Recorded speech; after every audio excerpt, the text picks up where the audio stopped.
তাহার মতো তুমি করো না কেন বুকু ধন্য মোরে, চাঁদের আলোয় রাত যায় যে ভরে।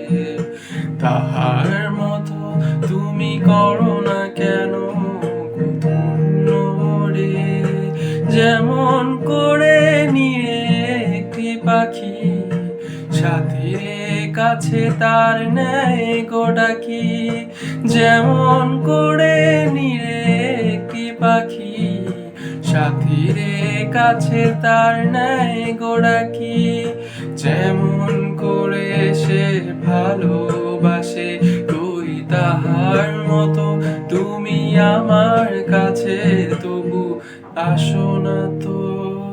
অলির কথা শুনে